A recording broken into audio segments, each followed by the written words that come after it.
Hello students, welcome to Mission Abhyas, final stage preparation going on. So one shot videos I'll be uploading for all the topics, and of course before your final exam I will be available for all the doubt solving live for 1 to 1.5 hour daily. That is going to be on Friday, Saturday and Sunday. Alright, so for now today we will be uploading the video of gravitation. So let us quickly recap about the first topic, okay, gravitation. So guys, जब हम gravitation की बात करते हैं तो gravitation ये जो word है या ये जो एक फिनोमिनन है, ये कंप्लीटली जो है वो बताया गया है सर आइजैक न्यूटन और जोहानस केपलर के थ्योरीज के ऊपर, राइट? तो इस टॉपिक में हम क्या क्या करने वाले हैं फर्स्ट ऑफ ऑल वो समझ लेते हैं. So in this topic we are going to go with the concept of gravitation, Kepler's law, acceleration due to gravity, free fall, concept of circular motion and centripetal force, and along with that Newton's universal law of gravitation, जो इस topic का सबसे important part है students. And of course will also understand the concept of escape velocity. तो फटाफट start करते हैं.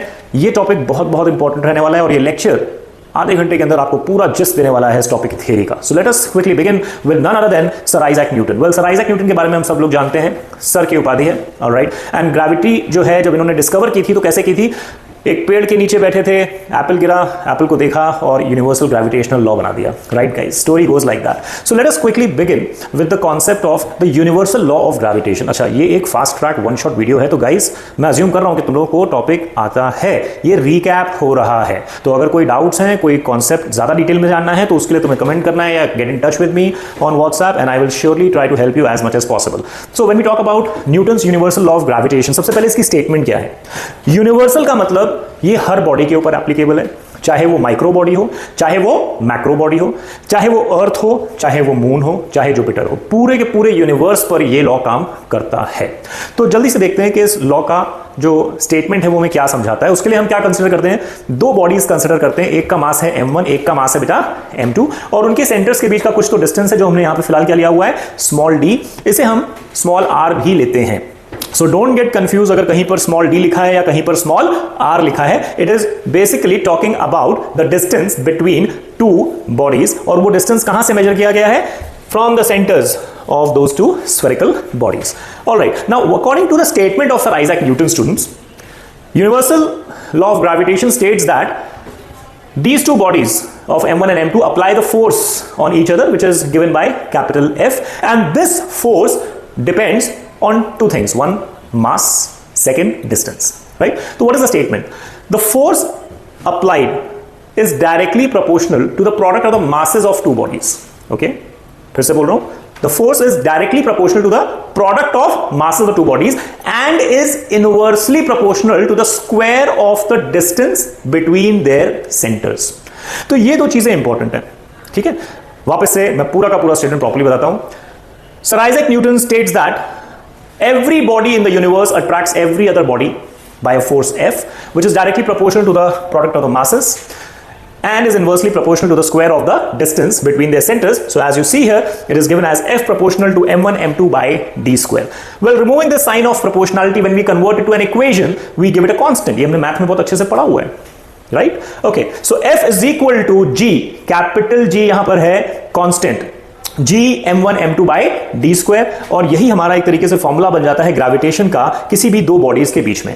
यहां पर ये जो G है, it is a constant of proportionality. Again let me tell you, this is universal constant. That means it is applicable in the similar manner in the entire universe. The value of this is 6.673 into 10 raised to minus 11 Newton meter square per kg square. Per kg square is written kg raised to minus 2. I hope this is clear to all of you. So this is in precise manner is Newton's universal law of gravitation, और उसमें ये value हमको हमेशा याद होनी चाहिए students. Value of capital G is 6.673 into 10 raised to minus 11 Newton meter square per kg square. हाँ, कई बार यहां पे ये पूछ लिया जाता है कि what is this universal constant of gravitation. अगर बाय चांस ये पूछ लिया जाए तो what it is? So basically universal constant of gravitation is nothing but the force between two unit masses kept at unit distance apart from each other.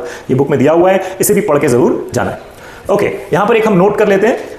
ये जो formula है ये हमें क्या समझाता है? that if the mass of any one of the object is also doubled, any one of the body, if the mass is doubled, then the force between them will also double. Directly proportional है ना.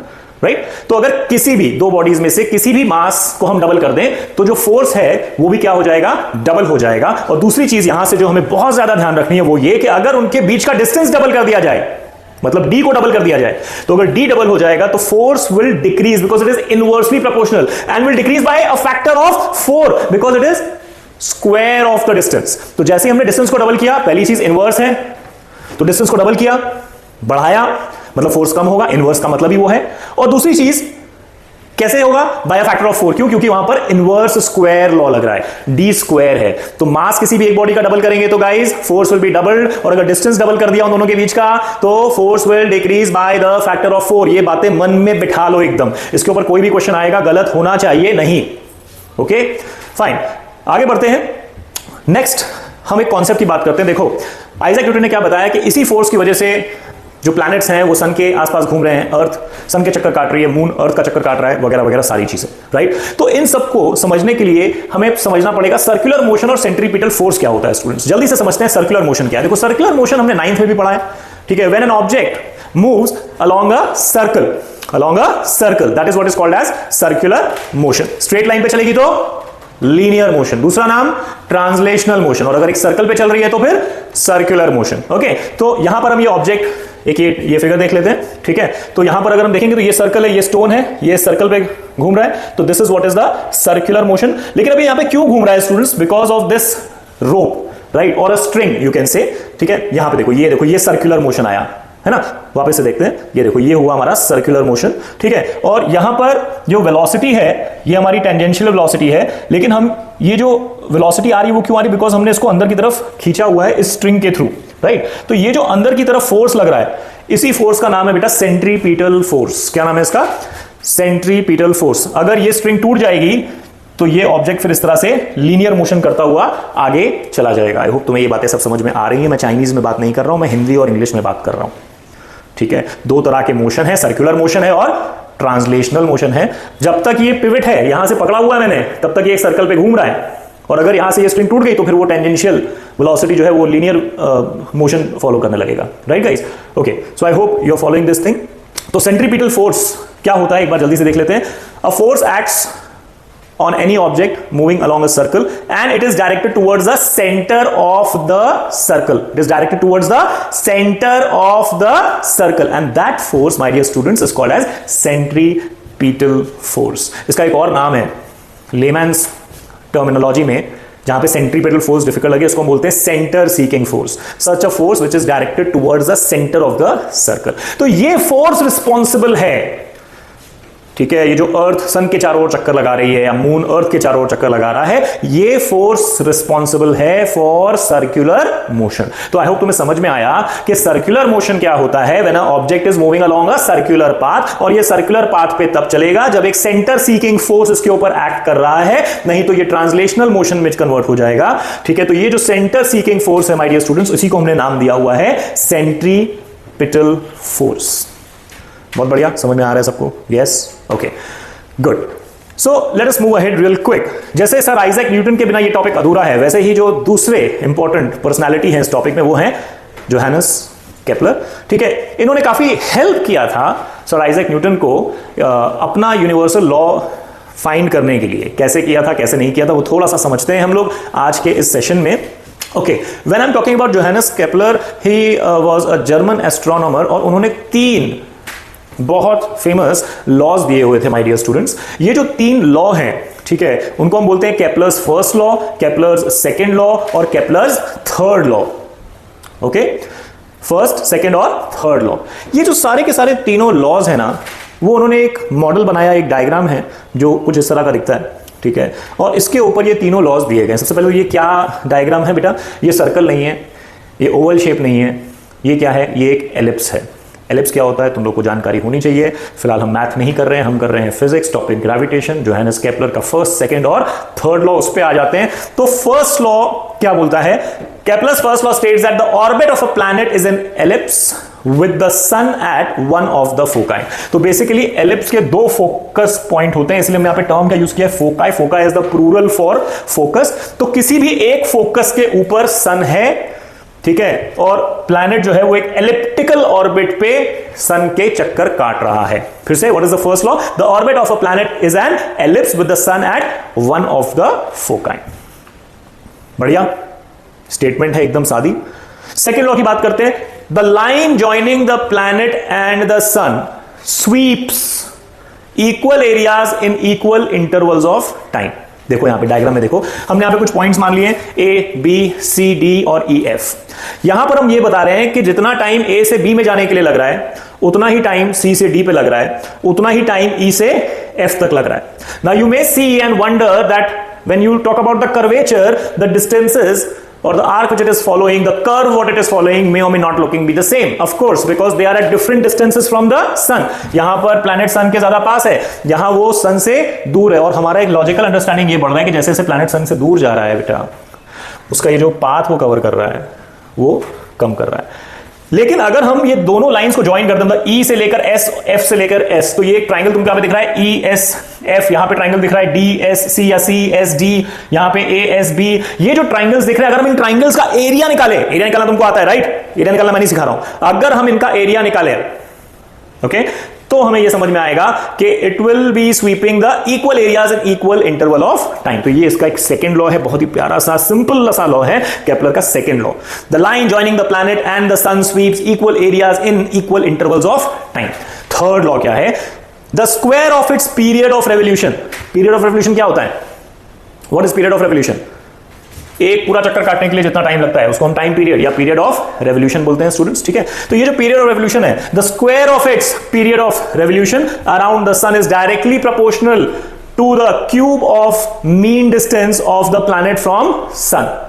That means यहां पर थोड़ा सा एक technical बात आ जाती है। So the square of the period of revolution, जो पीरियड ऑफ रेवोल्यूशन है इसको हम लिख लेते हैं कैपिटल टी से, ओके, और मीन डिस्टेंस जो है उसको हम लिख लेते हैं आर से। और यहां पे क्या बोल रहा है? Square of its period of revolution. So T square is proportional to, कैसा? Directly proportional to the cube of, R को मीन डिस्टेंस बोल रहे हैं तो क्यूब ऑफ मीन डिस्टेंस। तो ये एक इंपॉर्टेंट रिलेशन है गाइस, जिसकी वजह से न्यूटन ने जो इनवर्स स्क्वायर लॉ यूज किया है वहां पर उसने इस लॉ को यूज किया। कैसे किया वो डेफिनेटली हमारे बुक में दिया हुआ है। How did Kepler's law helps sir Isaac Newton to establishing universal law of gravitation. तो ये तीन लॉ फिलहाल बहुत ज्यादा इंपॉर्टेंट हैं। तीनों लॉज लिखने के लिए आ सकते हैं, कोई एक भी आ सकता है, विद डायग्राम आ सकता है, तो ये बहुत बहुत इंपॉर्टेंट है और हमें अच्छे से आना चाहिए। So I hope this is also very very clear.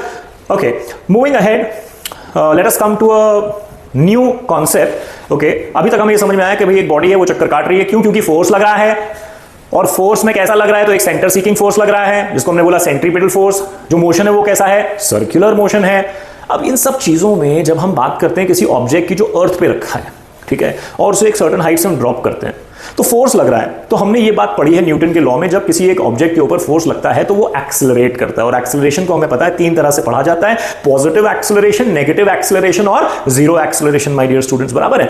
अगर एक बॉडी की स्पीड इंक्रीज होती है तो पॉजिटिव एक्सेलरेशन, अगर एक बॉडी की स्पीड चेंज नहीं होती है तो फिर हम बोलेंगे जीरो एक्सेलरेशन, और अगर एक बॉडी की स्पीड धीरे धीरे कम होती है तो हम क्या बोलेंगे? Negative acceleration. तो गाइज यहां पर अगर हम किसी भी एक ऑब्जेक्ट को रिलीज करें, माइंड यू गाइज, रिलीज करें, फेंके नहीं, फेंकेंगे तो हम फोर्स लगा रहे हैं, हम सिर्फ उसको रिलीज कर रहे हैं, हम उसके ऊपर कोई एक्सटर्नल फोर्स नहीं लगा रहे हैं, ठीक है। तो अगर हम उसे सिर्फ रिलीज करते हैं और मान लेते हैं कि ना ही एयर रेजिस्टेंस है, ना ही यहां पे कोई फ्रिक्शनल फोर्स है, और किसी भी तरह का एक्सटर्नल फोर्स नहीं है, तो ये ऑब्जेक्ट नीचे जाएगा। किस वजह से जाएगा?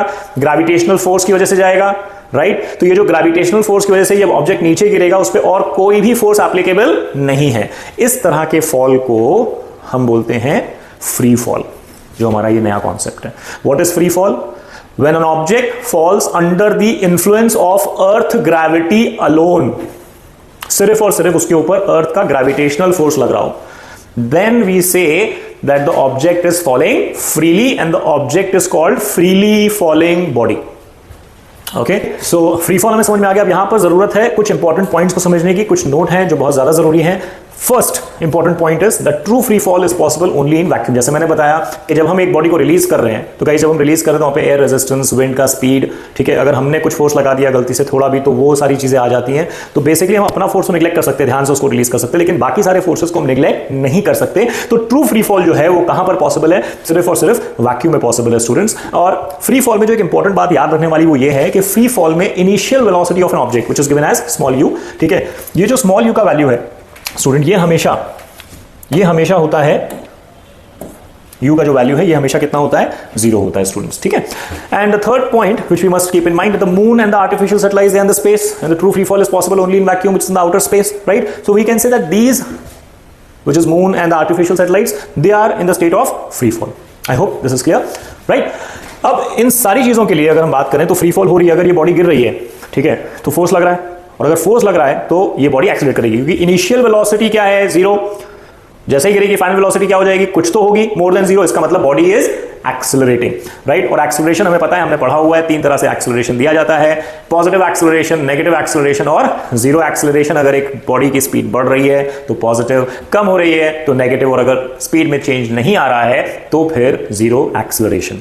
अब यहां पर बात यह है कि ये जो एक्सीलरेशन है ये किसकी वजह से हो रहा है? Only and only because of the earth's gravity. ये दिख रहा है, gravity alone.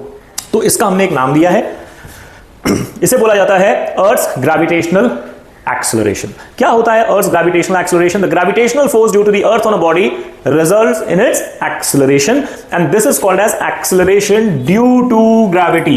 Acceleration due to gravity, and it is denoted by small g. बहुत इंपॉर्टेंट है small g का definition.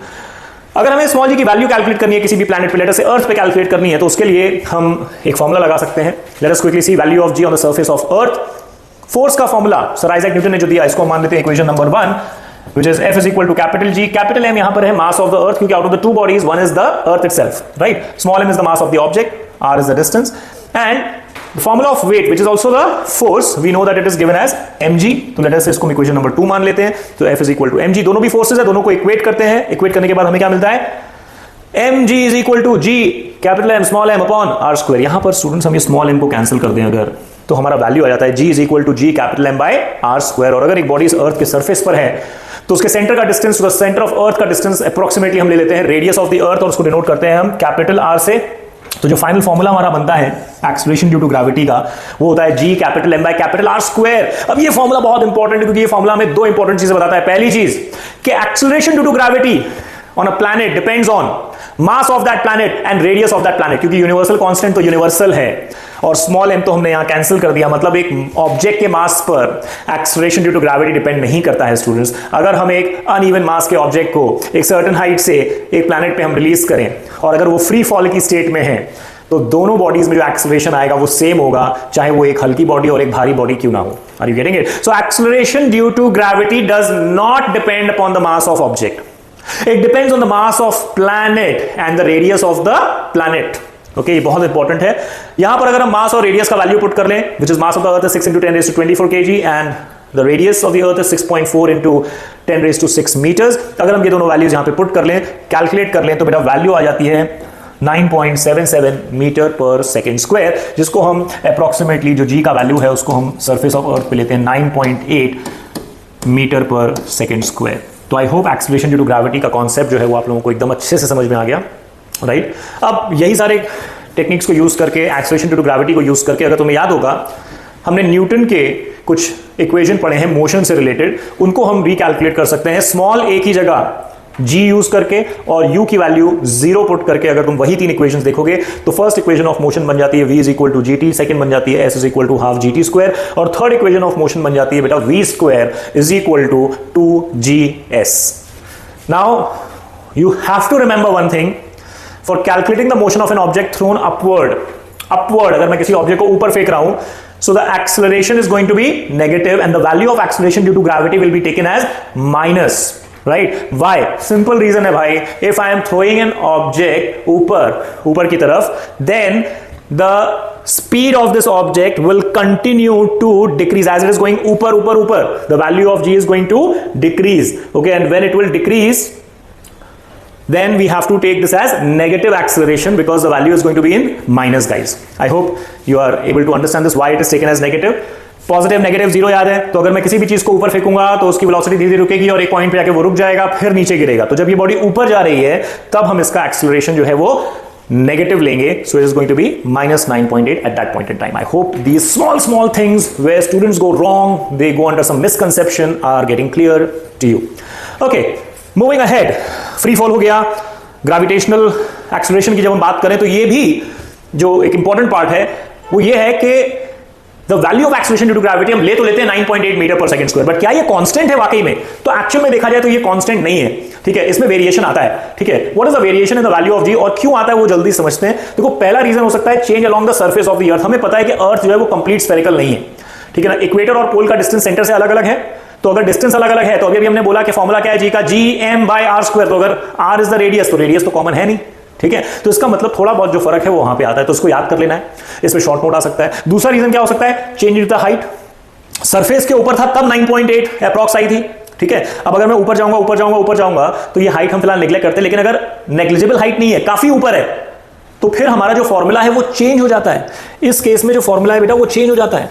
यहां पर फॉर्मूला हो जाएगा small g is equal to capital G capital M upon R plus H the whole square, where H is the additional height which is considerable height. जब तक वो considerable नहीं है तब तक हम उसे नेग्लेक्ट करके चलते हैं. जब तक न्यूमेरिकल में H अलग से दिया नहीं है तब तक इस बारे में सोचना नहीं है, उसको साइड में रखो. ठीक है, ओके. तीसरा एक और रीजन हो सकता है. तीसरा रीजन क्या है, चेंज विद द डेप्थ. जैसे अगर ऊपर जा रहे हैं तो हाइट चेंज हो रहा है, वैसे जब हम नीचे जाएंगे तो भी हाइट ही चेंज हो रहा है क्योंकि सेंटर के नजदीक जा रहे हैं. तो as we go towards the centre तभी भी value of G changes. Now what you need to understand, surface पे जो भी वैल्यू है वेरी करती है 9.7 से लेकर 9.83 तक. ठीक है, from pole to equator like that. But जैसे हम हाइट पे जाते हैं तो भी जी का वैल्यू कम होता है, और जैसे हम डेप्थ पे जाते हैं तो भी जी का वैल्यू कम होता है. तो बोलोगे सर यहां तो आर का वैल्यू कम हो रहा है तो जी बढ़ना चाहिए. नहीं, जी जो है स्मॉल जी वो मास पे भी डिपेंड करता है, और जब हम एक सर्टेन हाइट के नीचे आ गए हैं तो जो हमारे ऊपर का मास है that can not be considered. तो ओवरऑल मास का इंपैक्ट ज्यादा है. तो बात यह है कि अगर तुमसे यह पूछ लिया जाए कि acceleration due to gravity maximum कहां पर है, तो तुम क्या बोलोगे, it is maximum on the surface of earth. At a height h also it is less, at a depth d also it is going to be less. okay, important concept है मास और wait का. यहां पर आ जाता है difference या distinguish between the two पूछा जाता है. बहुत ही बेसिक है, इसको याद करके जाना, ये सारी चीजें हमें पता है. ठीक है, तो मास जो है वो हर जगह सेम रहता है because of the total quantity of matter content in the body, वो चेंज नहीं होता. लेकिन वेट जो है वो चेंज होता है क्योंकि वो जी पे डिपेंड करता है, और जी हर जगह पर सेम नहीं है, हर प्लैनेट पे सेम नहीं है, तो वेट चेंज हो सकता है. Weight is the force, okay, by which the earth is attracting the object, or a given planet will attract the object. And mass is always measured in kg and it is a scalar quantity, whereas weight is measured in Newton because it is force and it is a vector quantity. देखो यहाँ पे direction है ना, it is directed towards the center of the earth. Earth is attracting the body. Okay, so जो यहाँ पे लिखा हुआ है ये स्केलर है, वो वेक्टर है. And last but not the least, mass of an object can never be, because mass matter, body है तो mass है, लेकिन weight जीरो हो सकता है. अगर g जीरो हो गया तो वेट जीरो होता है. इसलिए हमें कई जगहों पे वेटलेस फील होता है. ठीक है, वेटलेस इसलिए हमें फील करते हैं क्योंकि मास तो है लेकिन वहां पे जी जीरो हो जाएगा किसी भी वजह से. उसके ऊपर हम आज डिटेल में डिस्कस नहीं कर रहे हैं. ठीक है, but weight can definitely be zero. अच्छा, इसके साथ साथ जो याद रखने वाली बात है, एक टेबल दिया हुआ है तुम्हारे बुक में regarding the variation in the value of g according to the height h. तो ये याद करके रखो, आ गया तो लिख देना है, otherwise it's just for your information. So this is one table which is very very important. Now coming to one of the last concept which is the escape velocity. अभी escape velocity क्या है, देखो नाम में ही पता है, escape velocity. अगर मैं किसी भी चीज को ऊपर फेंकता हूं, ठीक है ना, तो वो कितना ऊपर जाएगी ये किस पे डिपेंड करता है, मैंने कितना तेज उसको फेंका, और मैं जितना भी तेज फेंकूंगा उससे क्या डिसाइड होगा, उसका इनिशियल वेलोसिटी. अब अगर मैं उसको इतनी तेज फेंकूं कि ऊपर जाए ऊपर जाए ऊपर जाए, तो तुम्हें ये बात समझ में आती है. अभी मैंने बताया कि जैसे जैसे हाइट कंसिडरेबल हो जाएगी तो वैल्यू ऑफ जी कम हो जाएगा. जी कम हो जाएगा तो उसका वहां पर वेट कम हो जाएगा, और साथ साथ में फोर्स ऑफ अट्रैक्शन भी कम हो जाएगा क्योंकि आर बढ़ता जा रहा है. आर बढ़ता जा रहा है तो फोर्स ऑफ अट्रैक्शन कम हो जाएगा. तो अगर मैंने इसको इतनी तेज फेंक दिया कि ये उस हाइट पे चली गई जहां पर the body will overcome the downward pull of the earth, तो फिर वो कभी नीचे आएगी क्या, कभी भी नहीं आएगी. तो वही वेलोसिटी अगर हम फाइंड कर लें, which is the initial velocity of an object when thrown upward, due to which it can overcome the downward pull by the earth and can escape the earth forever and will not fall back on the earth, is called as escape velocity, my dear students. The initial velocity of an object when thrown upward, due to which it can overcome the downward pull by the earth and can escape the earth forever and will not fall back on the surface of earth is called as escape velocity. इसका पूरा calculation है जो book में दिया हुआ है. As this quick recap, वो calculation में यहाँ पे शो नहीं कर रहा हूँ, लेकिन अगर हम अर्थ पे इसका वैल्यू फाइंड करें तो फॉर्मूला है escape velocity is given as root of 2gm by capital R, और यहाँ पे अर्थ पे उसका वैल्यू आ जाता है 11.2 किलोमीटर्स पर सेकेंड. अगर हम इस इनिशियल वेलोसिटी से एक ऑब्जेक्ट को ऊपर की तरफ फेंकें तो certainly it will overcome the downward pull and will never fall back on the surface of earth. तो आई होप ये सारे कॉन्सेप्ट जो मैंने बताए स्टार्टिंग से लेके एंड तक वो क्लियर थे, क्रिस्प थे. डेफिनेटली वन शॉट है, फटाफट है. डिटेल में कोई भी चीज़ जाननी है तो आप मुझे व्हाट्सअप करिए, डीएम करिए, कैसे भी है, and I will try to help you in detail of that particular concept. But this is going to be a very quick revision. It is an LMR, the last minute revision quickly for this topic. Gravitation numericals का अलग session होगा gravitation का, ये theoretical explanation था. I hope all the concepts were clear. Thank you students and all the very best for your upcoming exam on the 10th of March. Take care. This is Aman signing off. We'll see you soon in the next topic. Take care.